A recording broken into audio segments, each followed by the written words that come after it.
Life's gift and abundance winning strategy in the context of the 80-20 principle.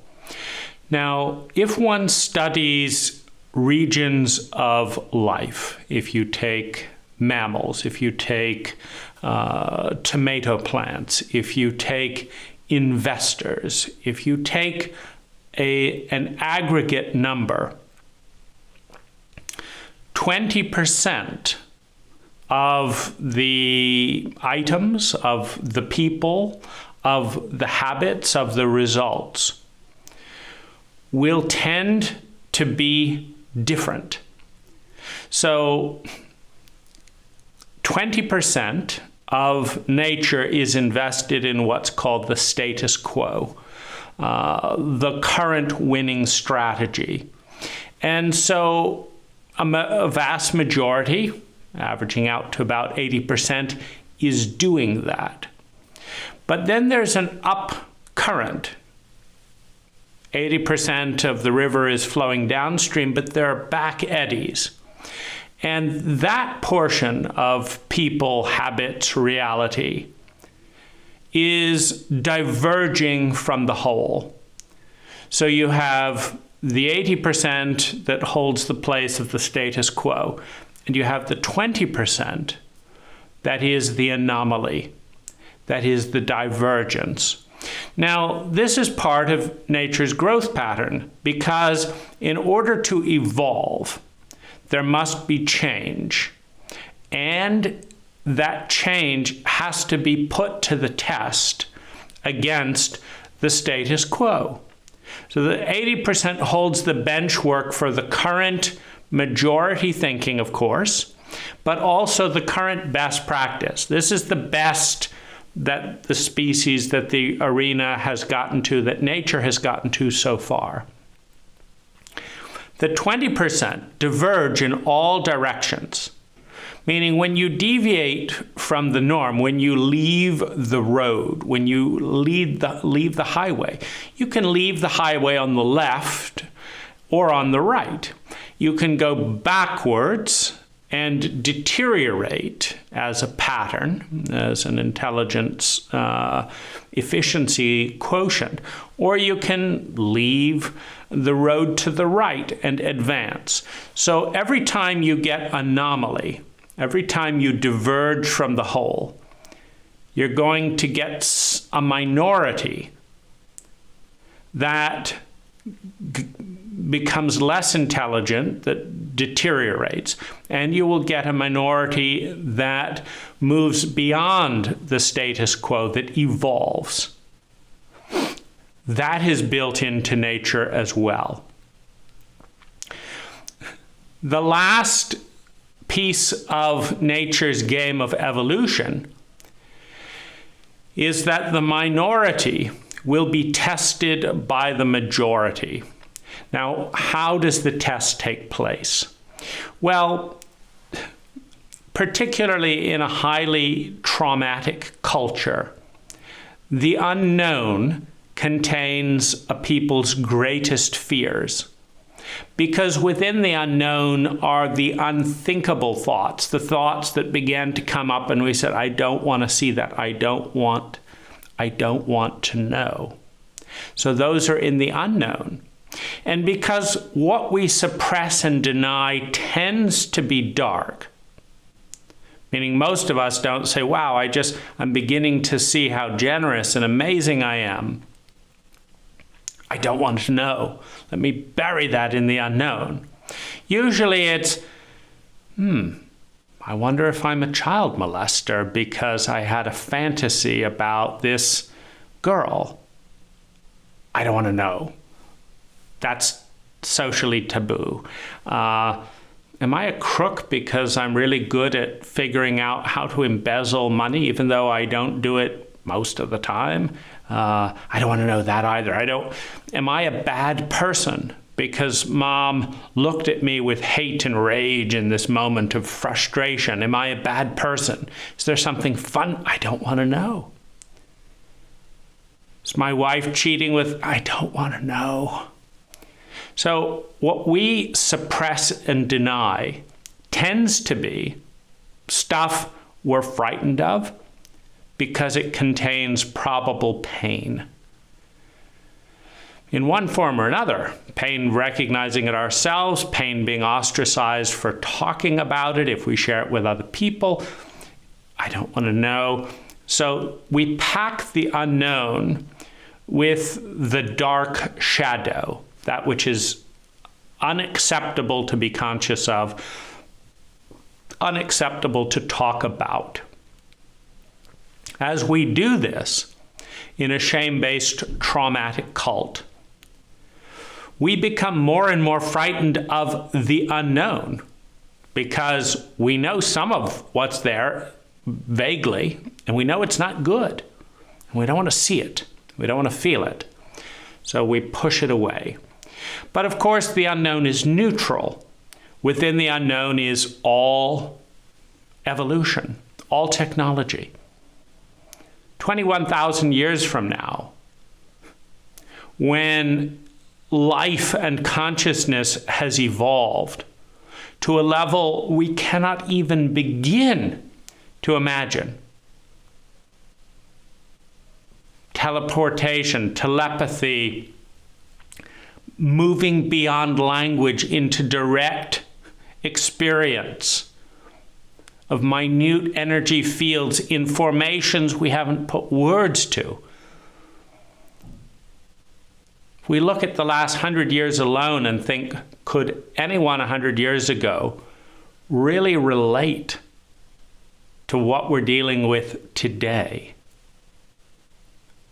And you look at the exponential curves that are unfolding in the form of technology, and you'd have to say that 21,000 years ago, or 21,000 years in the future, consciousness will be relating to patterns of energy, patterns of itself, in ways we cannot begin to conceptualize and imagine. And that lies in the unknown. The magnificence, the intelligence, the terror, the horror, the ugliness, it's all in the unknown. And change takes us into the unknown. A highly traumatized culture is committed to avoiding change in any fundamental way at all costs because they're committed to avoiding the unknown and all it may harbor, dark and light, at all costs. And so the minority that comes up with a new idea, let's start dates in this way rather than have boring coffee dates. Let's do transportation this way. Let's house our homeless this way. Let's rebuild the medical system this way. It's a dull knocking at the gate. It says change is coming. Do you welcome it? Do you want to think about it? Do you want to deal with it? Or shall we crucify the threat, the bearer of change? Shall we crucify them for having the audacity to confront us with our deepest fears? And so nature kills off most positive and destructive urges. Most diverges from the norm with a systematic patterning of shame, ostracization, poor funding, dishonor, punishment, trauma. Don't you ever talk about that again. But how can we grow this area of our family if we're not even acknowledging what the current pattern is? Oh, there you are. Go to your room for 2 hours. You've done something unforgivable. You've questioned the status quo.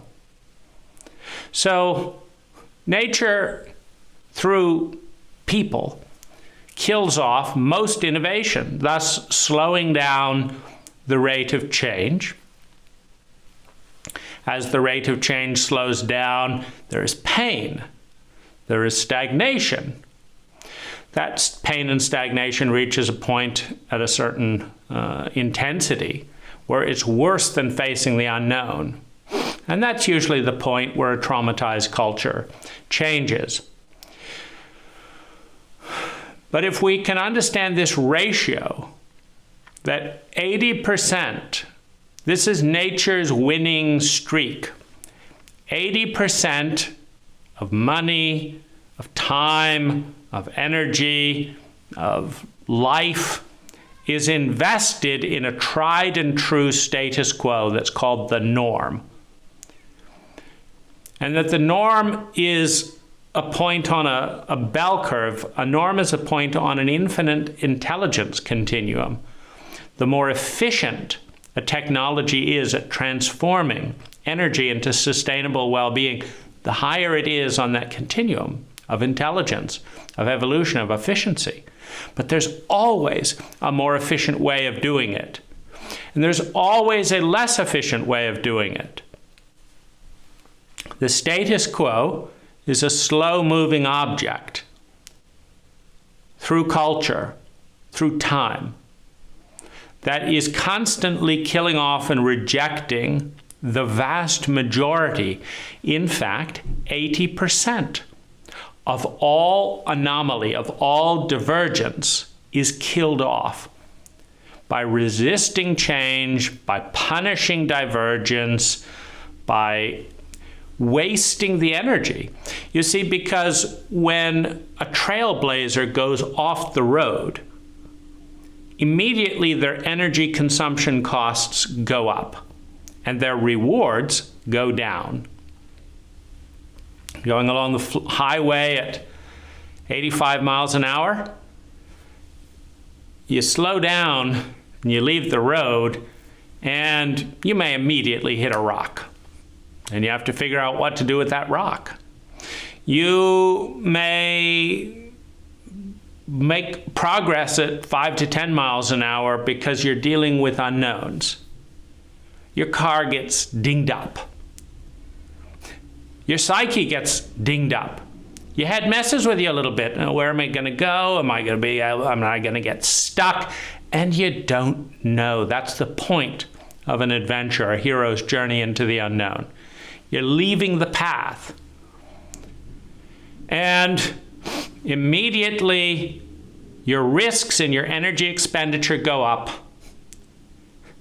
and your rewards go down. Now, statistically speaking, 80% of people leaving the path, unless they have a vision, unless they have a superior vision, are never going to recoup that investment. And nature's going to kill 80, 90% of it off. However, 20%, you see, the majority is reinforcing the majority 80% of the time, but you have 20% anomaly. This starts at a brain level. Nature produces human mammals with 80% neurotypical brains. But 20% of the human species is invested in additional nerve sensitivity, additional responsiveness, additional reactiveness, mentally, emotionally, physically. That is an anomaly. It is a divergence from neurotypical. Now, 80% of those sensitive individuals experience failure, pain, increased ostracization, misunderstanding, loneliness, discomfort, and mediocrity. Because a highly sensitive person is in pain in an insensitive, relatively speaking, environment. And because 80% of the people are neurotypical, they use their influence to create an environment that has a stimulation bandwidth that is pleasurable for the neurotypicals, but highly uncomfortable. It's in the high discomfort range of the sensitive. In other words, the kind of buzz, the kind of music volume that's able to help a neurotypical be alive and feel like something's going on, that they're awake, they're waking up out of their boredom, they're getting some adrenaline hits, is at the pain threshold of overstimulation for the 20% that are highly sensitive. Now, the 80% in a self-absorbed, psychologically illiterate culture are not aware of the 20%, but the 20% are very aware of the 80% because they know there's something wrong and they understand they're being walked over and invisible time after time after time. Now, this divergence in the brain leads to a tension in this environment. And as I say, 80% of the anomalous individuals, the minority that is highly sensitive, experiences increased grief, increased depression, increased anxiety, increased pain, lower income but higher therapy bills, and find themselves caught in a variety of downward spirals of basically being told by the majority, shut up, we're the majority, we like how things are going, go fuck yourself. Why should we listen to you when we're all comfortable? And we would just as soon delete you from our group rather than lower the volume, dim the lighting, talk about something more kind, go a little bit slower and be more present, take 2 hours to discuss something rather than 5 minutes. Hey, how are you? I'm fine. No, I'm actually want to talk to you about this for 30, 40 minutes. No, I don't want to deal with that. Let's just get rid of the sensitives. We'll punish the minority for being different. But 20% of the sensitives that are excluded and punished and take lower dividends for working hard, you see, because pain is the mother of invention. Pain is the mother of invention, and the sensitives in the culture are gifted with the culture's pain. They hold the range of maximum discomfort. So Thomas Edison is a sensitive. Napoleon is a sensitive. Elon Musk is a sensitive. Our greatest innovators, pioneers, inventors, musicians, artists, writers, philosophers, therapists, our greatest innovators in the entire history of the culture are its minorities. And in this case, are uncommonly sensitive, one, and two, have found a way not to be killed off psychologically, socially, financially by the majority, and two, have developed an interface which is, in a sociopathic culture, left entirely to the sensitive to do. Because the insensitive is too insensitive to develop a port to connect with the sensitive. But the sensitive is sensitive enough to understand their own sensitivity and connect with the port with the insensitive. So it's left to the sensitive in an invisible state with strong messages of worthlessness to counteract all that and do the work to connect with the insensitive, and do so successfully enough that the insensitive says, that could be useful to me. That thought, I didn't think that thought. Where did you get that thought? That's a useful thought. I want to hang around you because you have useful stuff for me. You're helping me on my continuum of intelligence. Meaning that thought, that idea, that way of doing things consumes less energy to create more sustainable well-being than what everyone else is doing. So I'm going to begin to pivot. I'm going to begin to pivot away from the status quo in this area towards the technology developed by sensitives. I'm going to do that because the rewards are worth the risk of exposure to the unknown. Now, nature is in this game to win. Life is a winning algorithm. How do we know life is a winning algorithm? For the entirety of the universe, nature's algorithm has taken this, a dense possibility field, as small as a pea, and has expanded it to the solar system, to the galaxy, to the universe, to the multiverse.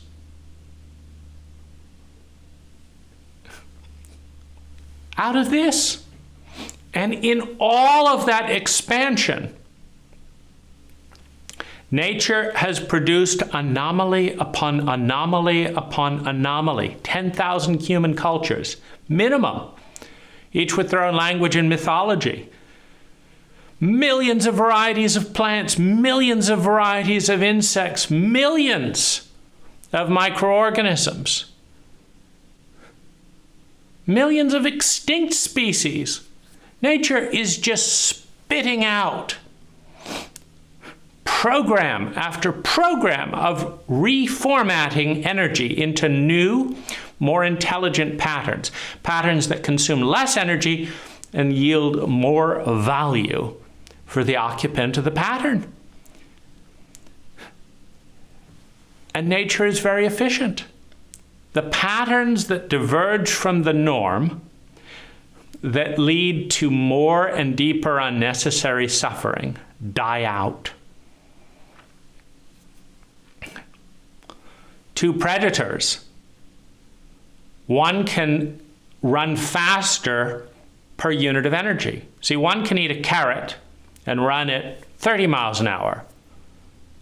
The other can't eat a carrot.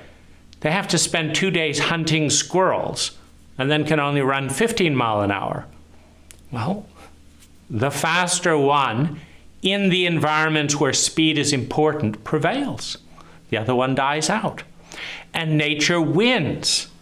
And nature wins. And every generation of human beings, every generation of animals, every generation of vegetables, 20% diverge from the pack. 80% of them die off. And 20% of the 20% lead the way for the majority on the evolutionary journey towards intelligence, the efficiency with which energy can be transformed into human well-being. So what's the importance of this law, and how can we harness it in our lives? Number one, we can segment reality into blocks of 100. You're a block of 100 people, okay? 20% of you are going to be divergent from the other 80%. Number two. So now we're down to 20. 20% of you are going to hold the gifts and the fruits. 20% of you contain 80% of the gifts and fruits of innovation, of creativity, of movement, on an evolutionary journey towards intelligence. 20% of 20% are containing the way forward for the other 96%. So, 4 people in a room of 100 hold the leadership principle, hold the tools, the information, the experiences, and technologies that 1 diverge from the whole, and 2 will become part of the bell curve in the next 30 years of human evolution. Because all new change, all new technology, all evolution is adopted with and inside a distinct razor's edge minority before anywhere else. When Bill Gates first wrote the first programs at Microsoft to run on an IBM 360, he's one of 3 people who have that program. But if the program is better in price and value, or the price-value ratio as perceived by those assessing that, then that program is adopted, and pretty soon it becomes the majority. Now, a minority of programs will diverge from that majority, and half of those will be better than the majority, and half of them will be worse. And of the better ones, half of them will influence and move the needle towards adoption. The other half will be punished and exterminated because the majority doesn't want to think. The majority doesn't want to spend energy evaluating.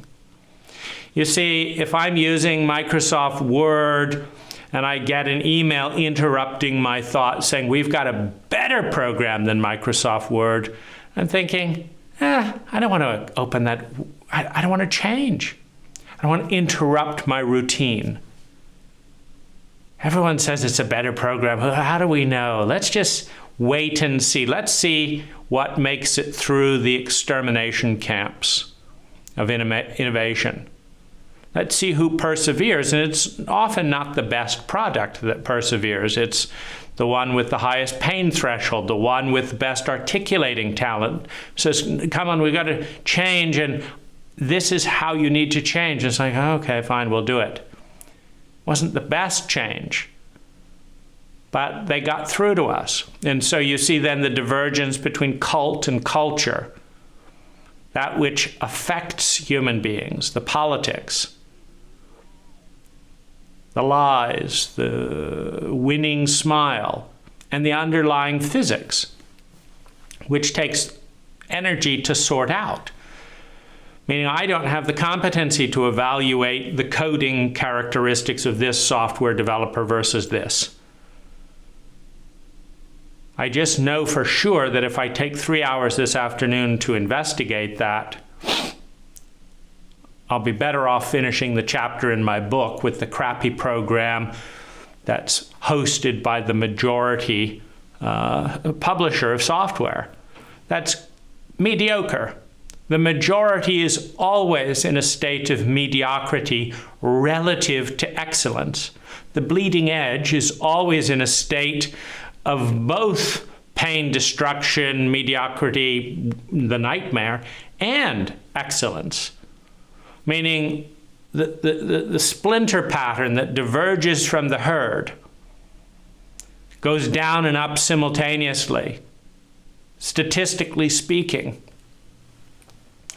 And so the bleeding edge of innovation lies in the hands of a minority. And the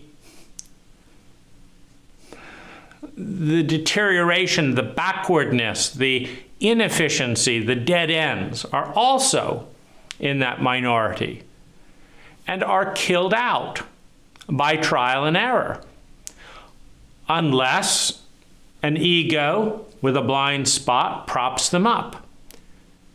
Because faulty technology is very consistent with dogma. And people don't like changing their dogma any more than they like changing their software. Their dogma is their software. So when you find someone who's highly inefficient in general, but very efficient at promoting your dogma that doesn't work, a billionaire can prop up a Christian scientist that's trying to prove the genetic impact of Jesus. They may do terrible science, but be better funded because there's an alliance between dogma and dogma, two dogmatists coming together.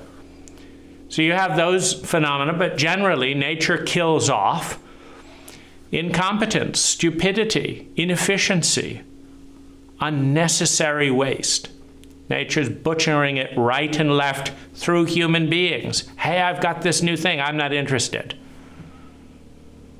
Well, if you spend vast amounts of time and energy to develop a new thing, you have less time and energy than other people. And if you are punished for that, it's an unsustainable algorithm. Nature's killing off you and your ideas and your changes as unsustainable, meaning you haven't figured out a way to crack the code, which is to become a salesperson and a leader, capable of influencing those with access to large amounts of resources into pivoting in your direction. If you can influence that, then you've changed the wind. Now you can sail. Now you can sail with a full sail rapidly in the direction that you want to go. But a minority of innovators of divergence are effective influencers, because as soon as you diverge from the pack, and it's, of course, if you look at the dynamic of perspective, you say, my perspective. And what a perspective is a position in a relationship to a landscape. For example, if this is the landscape and my perspective is here, that means that's where I'm standing. Now, I have a different experience and thus a different perspective than the person down here. I'm higher up. Maybe the air is thinner, and I'm saying, gee, we got to do something about the oxygen system in this world. Or, I'm short of breath. The narcissism of self-absorption that is common in culturally illiterate human beings would presume that everyone is having a similar oxygen problem without understanding that I'm just high in the landscape. And if 80% are low in the landscape and have plenty of oxygen, they may say he's crazy. This is what anomalous people on the fringe deal with all the time. They say something that's completely obvious from their perspective, but because it's a perspective, because they're standing in part of reality that few people are standing in, people don't get it. What's he talking about? Can't breathe up there. We can breathe just fine, but we're down here. And we're too illiterate of the forces to understand, oh, he's 38,000 feet above us in a landscape where air thins with height. I see. So how much is it going to cost to get oxygen up there? Why doesn't he just come down here in the valley rather than, having oxygen pumped up to Mount Everest? I mean, give me a break. But here's the thing with anomalies on the fringe of a reality. They see things and feel things and hear things and think things and notice things that no one else can see, hear, and think because they're not there. The highly sensitive hears things that no one else hears, thinks things that no one else thinks. Now, this is part of nature's survival strategy. Because when you invest in a majority or in multiple strategies simultaneously, nature's bet is that the majority is going to make it.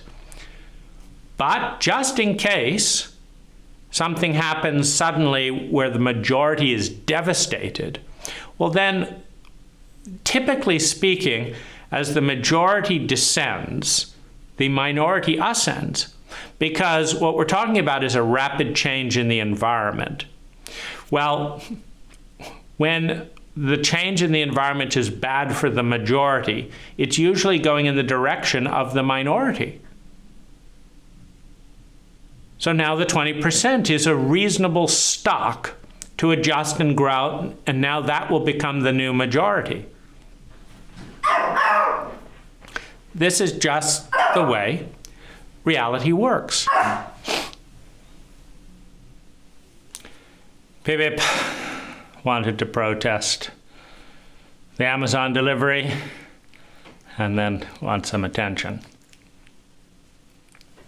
So how can we work with this law of mathematics?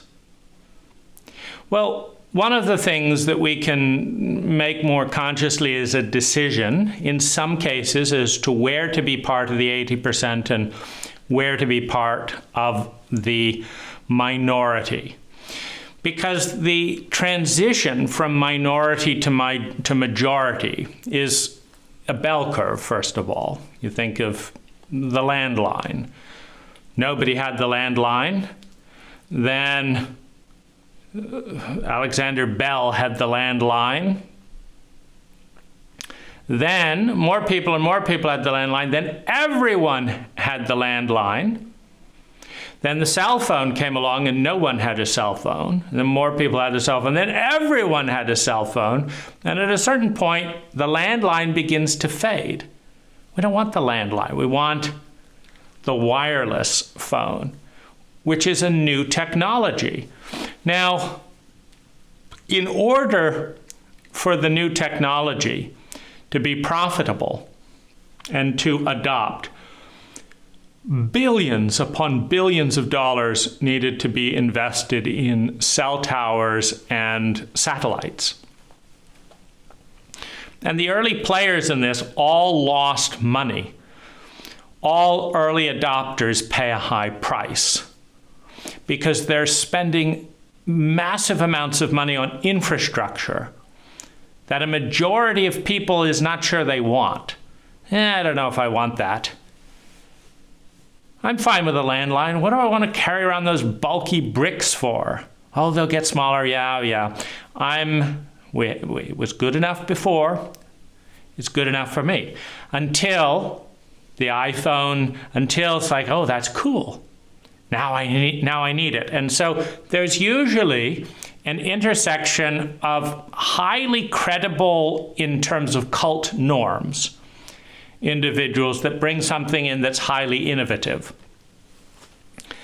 And one of the reasons for that is that the cult is so effective at exterminating minorities that it's developed an algorithm of disenfranchising. So dreadnoughts, you're out. We don't want to hear what you have to say. Saggy pants, you're out. We don't want to hear what you have to say. You're dressing differently. Smoking, you're out. Tattoos, you're out. Blue hair, you're out. This music, you're out. Taking LSD, you're out. You saw a UFO, you're out. Forget it. We get it. You're different from the majority, and we want nothing to do with you. And because we want nothing to do with you, if you present the latest gadget, etc., then, well, it's who would want it? It's connected with an outcast. It's connected with a minority. We don't want it. Go away. But if you have someone, of a caliber, someone who works at Harvard, Richard Evans Schultes, in a business suit, who speaks English, who's a professor at Harvard, and he talks about mystical experiences of ayahuasca and snuff, etc. Well, we'll let it in. We'll let him have his samples. We'll do this, but let's get rid of, those other guys, the Tim Learys, the Ram Dasses. Get rid of those. They're not behaving like role models in our culture. Eat wood, carry water. What's that bullshit? Get it out of here. We're traditional. We're normal.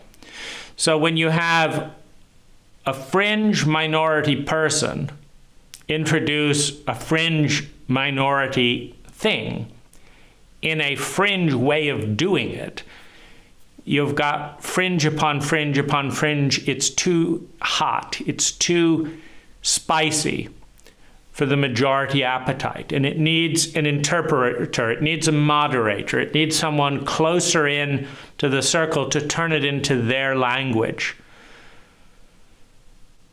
Oh, I thought we were all going to become cannibals. No. It's this and then this and this. And there was a study. Don't worry. Those of you that depend on studies to do your thinking for you, there was a study. Oh my goodness. And it was at the Ivy League university. You can relax. You don't have to think. They've done all the thinking for you. They've told you who the good universities are, and they've told you what those people think. And then they've killed off all their anomalies at those good universities. So they produced 20% of people, and they've been banished, and we don't talk about them, or we've deleted them from the roster. And then these other people who brought the status quo to a new level of mediocrity, they have been, promoted to run the head of Google, et cetera, et cetera. And so you have this bell curve of adoption. When Google came along with Sergey and Larry, they went to hundreds of different places, and they all told them they were full of shit because no one had ever made money from search before. So nobody thought it could be done. And they didn't care. They just plowed along, confident that their way was a superior way of doing it. And eventually, when their model produced growth and profits in extraordinary curves of exponential growth, then the billions came in and they become the most valuable company in the world in many metrics. So that's the process of the minority to the majority, and it happens in all domains. You're looking at who can deal with grief best in this group of 100 people. Well, 20% of that group is going to deal with grief differently than the other 80%. And of those, 20% are going to have a highly effective, bridgeable method that paves and leads the way over time for the other 80%. And the rest are going to be socially ostracized, financially penalized, etc., for diverging from the majority. And there is a profound rift between the underlying science of data and intelligence and cult with all its dogma. And I noticed that rift with Philip. I suffer from depression, and it's so painful, emotionally and physically, that I frantically look around for what the hell am I going to do to reduce this pain to a point where I can think. It's a good question. It's a necessary question. Well, Philip runs up and starts pawing at my leg. And I think, what a relief. I will play with Philip. I'm rolling around on the floor. He's chasing my hand. I'm biting his paw. We're barking back and forth. And a surge of energy and well-being and relaxation goes through my body. 30-40% of the pain, the numbing, the grief of that depression dissipates. And I recognize analytically that there is not a single doctor, a single healer that I know that could have produced that result that efficiently. That's called intelligence. It's a technology of intelligence. In other words, playing with my dog, rolling around on the floor, biting and barking, leaping about in attunement, produces more statistical benefit in depression, pain, grief reduction per dollar, per minute, and per unit of energy, including natural resources, than any other thing available to me in my entire cult. Now, when your dog is better than your doctor by a factor of 10, we're dealing with a highly dogmatic, corrupt medical system. You're better off going backwards to your mammalian ancestry than in the present of sociopathic, trauma-illiterate, chauvinistic Western doctors. Now, it gets worse because the cult has a ranking system that says who's important and who's not and why. You got a suit? Okay, you're more important. You're a millionaire? You're more important. You are funny and witty and make other people look small? You are important. You're tall? You are important. You have a symmetrical face? You are important. You speak cogently? You're important. You've got a university degree? You're important. You're famous? You're important. You have arm candy? You're important. It has a ranking system where everyone looks and knows, that's a very important person. That's a so-so person. That person is not all important at all. Now, what's interesting to me is that rolling on the floor, barking, biting, waving arms around, playing with a dog are all behaviors that demote rank within the cult. And they are all behaviors that increase blood flow, increase neural plasticity, reduce stress, create attunement and build social skills, which are the primary medicines for depression. Now, if one is punished at the cult level for excelling at the scientific level on the intelligence continuum, you have a cult,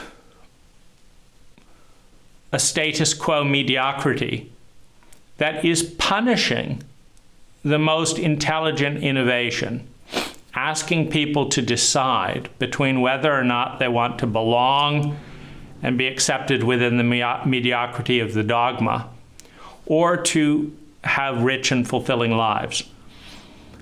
That is a choice, of course, no one should make or be forced to make, but it is the choice that every highly intelligent minority must make. Do you want to stand for intelligence and experience 80% ostracization as a statistic?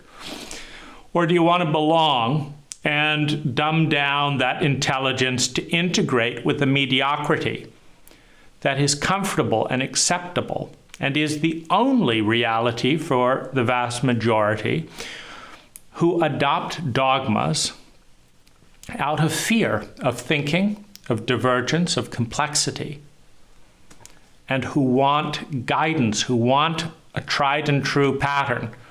And at that instinctual level, evolution is very simple. If the majority is doing it, and the majority is still alive, it must be safer than what the minority is doing, because we want the optimal chance of survival, and they're all alive and they're doing it. At that instinctive level, it works up to a point. Majority used to smoke, and the majority still abuse alcohol. They're still alive. There's only a few incests and rapes and violent crimes per 1,000 people on any given night. System works. It's just not optimal. And to use this law of 80%, you can decide in which areas you want to be part of the 20 and which you want to be part of the 80. As a general rule, when it is in your choice, do not leave the herd unless you have confidence in a 7 to 10-fold increase in efficiency on the path that you're going. That you understand the system that you're playing in, and you understand its inefficiencies. You understand how to remove this cog and put this cog in its place, and remove this part and put this part in its place, and change this bit of metal for this metal, and shunt it this way instead of that way. If you can see the 360 degrees of the cult system, and you can see a clear way to improve it, and you know how to do it, and you have autonomy, meaning I'm very lucky. I've worked for myself since I was 17. I introduce innovations all the time. And when I see that they yield higher well-being for my staff, myself, and my clients for less units of energy, I continue. I don't get questioned. I don't get ostracized by a higher-up boss who's annoyed that I'm changing the pattern, because I am the higher-up. So that's when it makes more sense, and you can evaluate the cost. As Tesla and Elon Musk did, in order to create an effective electrical car, you've got to have charging networks all around the US. Well, that's an incredibly big expense that no other car maker needs to do, because all the gas stations are out there. But you believe in it, and you work your ass off, and you make it through that vulnerable point where he almost lost everything, as the cult tried to knock him down and knock him down and knock him down. You can't land a booster rocket like a pencil on the end. Give me a break. No one's ever done it before. You don't think Lockheed Martin and Boeing and all this would do it if it could be done? And who cares anyway? It's public money. It's NASA's money. You make more money wasting rockets. You get rewarded for waste in monopoly government contracts. What are you doing? Trying to cut the cost of going to space 90% so you can make even less money. What are you doing? The Army gave them a hard time. The astronauts were given a bribe to cast doubt on SpaceX. Bob Lutz Jim Kronos would be on CNBC all the time, coming up with all the reasons the changes would fail. Tesla became the biggest shorted stock on Wall Street. Meaning all the bullies ganged up to say, let's kill him. Let's kill this new kid on the block. Who the fuck does he think he is? Starting a car company, making it electric, building computers, no car experience. Let's kill him. It's irritating to the status quo. Let's kill him. If we all gang up enough and short the stock before enough people believe in him, I'm sure we can do it. We can kill him. But they didn't. Well, now Tesla's killing them. You know, those that refuse to adopt the innovation as it joins the bell curve. When it becomes peak of the bell curve and king of the bell curve then, well, then, of course, there's a new technology by that point that's trying to come in that's being challenged by the new status quo. But the old giants, Kodak went bankrupt because it would not embrace electric. It still hung on to the past. You know, so there's this tension. If you understand this, that there are 4 ideas in a group of 100, that there are 4 people in a group of 100, that there are 4 technologies in a group of 100 that are going to be the next big thing. And your job is to figure out, do you want to bet on the majority and get low returns? Or do you want to bet on a minority and go bankrupt or get the highest returns imaginable as bleeding edge technology becomes part of that adoption innovation curve and enters the mainstream? This is the power of nature's betting algorithm. And since nature is winning at turning a P into the multiverse over a 15 billion year expansion and licensing deal. You see, nature has licensed billions of livable planets. You get to have this one, you get to have this one, and on each one, life evolves in a different way.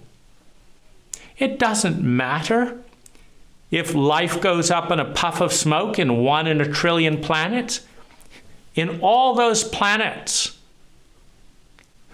20% are going to diverge from the whole. And most of those 20% are going to be killed off. And then nature will take hold and evolve new technology in the 4% of the 20%, and that'll grow. That'll spread throughout the multiverse, time after time after time. To do that with an investment fund where 80% of your money is invested in an index fund, and 20% of your money is invested in this and this and this divergence, and trying to find that 4% out of that 20% that's going to make it, that's going to become the next Microsoft, the next Google, the next Tesla, the next SpaceX. Exponential growth, inevitable adoption, transforming the ways we interact as a species. All of that lies in 4 people out of 100, in a distinct minority of ideas that almost no one's heard about and everyone is not interested in. And large forces are trying to grind into the dust. And in the midst of that, a few small ideas will grow into the oak trees that shade and shelter the cult as it moves into a new age, as it transforms yet again, reinventing itself on the continuum of intelligence to expend less energy per capita, per unit of sustainable, increased human well-being. I'm Dane Rose, and I've enjoyed exploring these ideas with you.